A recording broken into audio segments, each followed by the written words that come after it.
Good morning Odisha आसतु आज किसी गुरुत्वपूर्ण खबर देखा वीडियो को शेष पर्यंत देखा सहित वीडियो को लाइक कर चैनल को सब्सक्राइब निश्चित भाव करदे। प्रथम खबर शनिवार ठारू राज्य में शीत बढ़ राति तापमात्रा 2 ରୁ 3 डिग्री खसब। अधिकांश स्थान में राति तापमात्रा 13 ରୁ 15 डिग्री भितर रही पाणीपाग विभाग पक्षर सूचना जारी करा जायछि। बुधवार राज्य में किछि स्थान में अधिक कुहुड़ी देखा मिलता।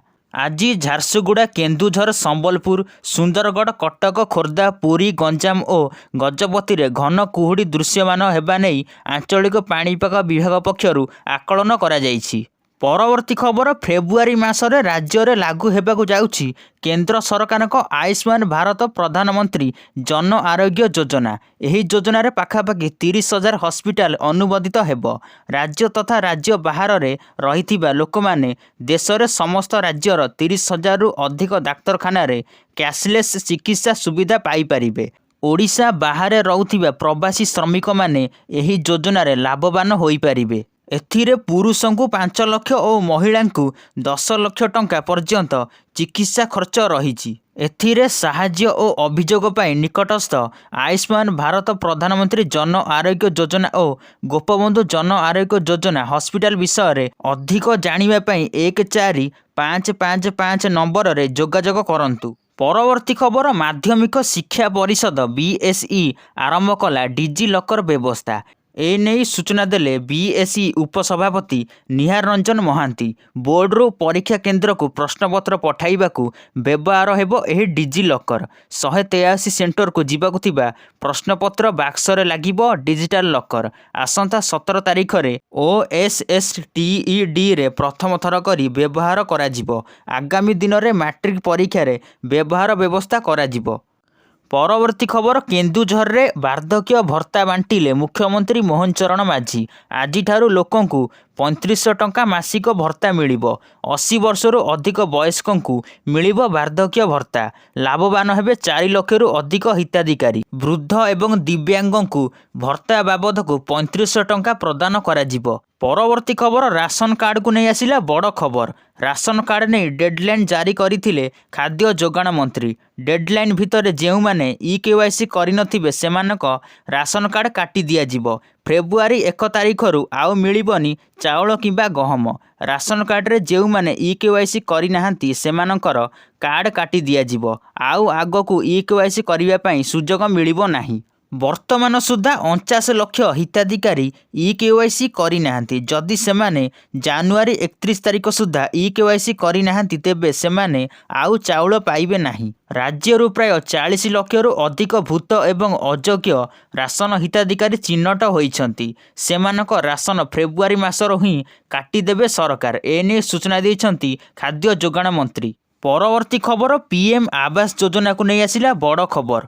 पंचायत राज मंत्री रवि नायक कहिसंती खूब शीघ्र केंद्र को पक्का घर तालिका देव राज्य। यही संख्या 18 ରୁ 20 लाख रहिबो। आवश्यक पड़िले यही संख्या बढ़ी पारे। एने तालिका प्रस्तुत करिसंती राज्य सरकार। मार्च मास सुधा हिताधिकारी को पक्का घर आवंटन करा जिवो। पूर्वरू पारिवारिक मासिक आयर सीमा 10,000 तलू थिबा बेले एबे 15,000 को वृद्धि करा जायछि। परवर्ती खबर ओडिशा रे बड़ पुंजीनिवेश।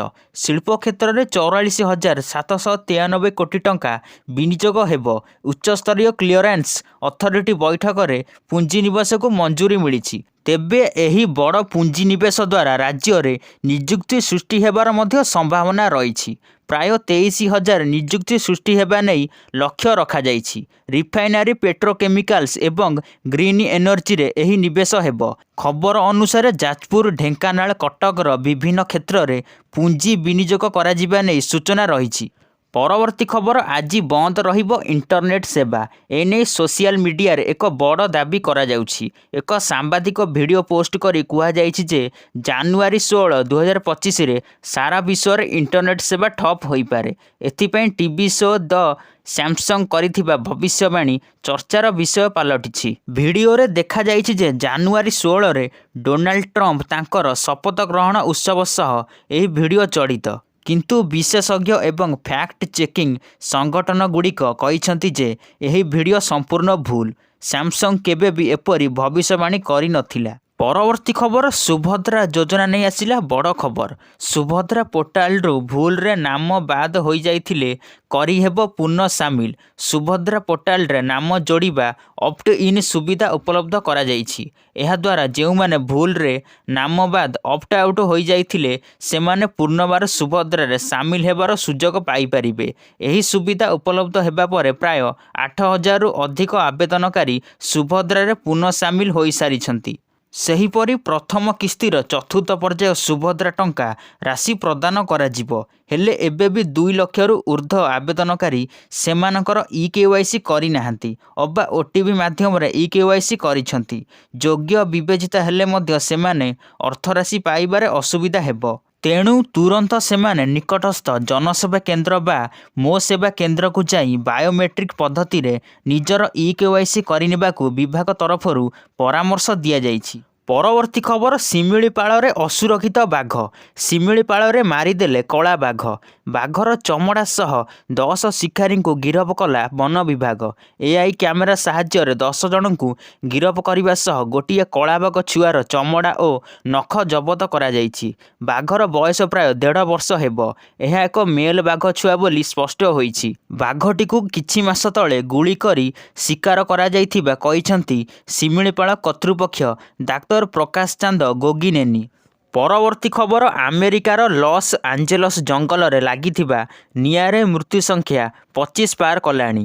ଜାତୀୟ ପାଣିପାଗ ସେବା ପକ୍ଷରୁ ସପ୍ତାହ ସାରା ପ୍ରବଳ ପବନ ବହିବା ନେଇ ପୂର୍ବାନୁମାନ କରାଯାଇଛି। ପାହାଡ଼ିଆ ଅଞ୍ଚଳରେ 70 କିଲୋମିଟର ବେଗରେ ପବନ ବହିବା ସହ ବିସ୍ଫୋରଣ ବୃଦ୍ଧି ନେଇ ପାଣିପାଗ ବିଭାଗ ସତର୍କ କରାଇବା ସହ ତୁରନ୍ତ ସ୍ଥାନାନ୍ତର ନିର୍ଦ୍ଦେଶ ପାଳନ କରିବାକୁ ବାସିନ୍ଦାମାନଙ୍କୁ ଅନୁରୋଧ କରାଯାଇଛି। ଏହି ଅଗ୍ନିକାଣ୍ଡରେ 40,588 ଏକରରୁ ଅଧିକ ଜମି ଜଳିଯାଇଛି ଏବଂ 1,50,000 ଲୋକଙ୍କୁ ସ୍ଥାନାନ୍ତର କରିବାକୁ ବାଧ୍ୟ କରାଯାଇଛି। ପରବର୍ତ୍ତୀ ଖବର ଆରମ୍ଭ ହୋଇଯାଇଛି ବିଶ୍ୱ ପ୍ରସିଦ୍ଧ କୁମ୍ଭମେଳା। କୋଟି କୋଟି ଶ୍ରଦ୍ଧାଳୁ ସାହି ସ୍ନାନ ପାଇଁ ମହାକୁମ୍ଭ ଯାଉଥିବା ବେଳେ ବିହାରର ଗୟାରୁ ଜଗଦମ୍ବିକା ପାଲଙ୍କ ପରିବାର ମହାକୁମ୍ଭକୁ ଯାଉଥିଲେ। ପ୍ରୟାଗରାଜ ନିକଟବର୍ତ୍ତୀ ହେବା ପରେ ପାଲ ପରିବାର ଗୁଗଲ ମ୍ୟାପ୍ସ ଦେଖି କୁମ୍ଭମେଳା ପାଇଁ ବାଟ ବାହାର କରୁଥିବା ବେଳେ ହଟହଟା ହୋଇଛନ୍ତି। ବିଳମ୍ବିତ ରାତି ପ୍ରାୟ 2:30 ବେଳେ ଗୁଗଲ ମ୍ୟାପ୍ସରୁ ବାଟ କାଢ଼ି ନ ପାରି କାରଟି ଆଖପାଖ ଅଞ୍ଚଳରେ ଘୁରି ବୁଲୁଥିଲା। ଏହାପରେ ଶେଷରେ ଯାଇ ଏକ ବିଦ୍ୟୁତ ଖୁଣ୍ଟରେ ପିଟି ହୋଇଥିଲା। ଦୁର୍ଘଟଣାରେ ସମସ୍ତେ ଆହତ ହୋଇଥିଲେ।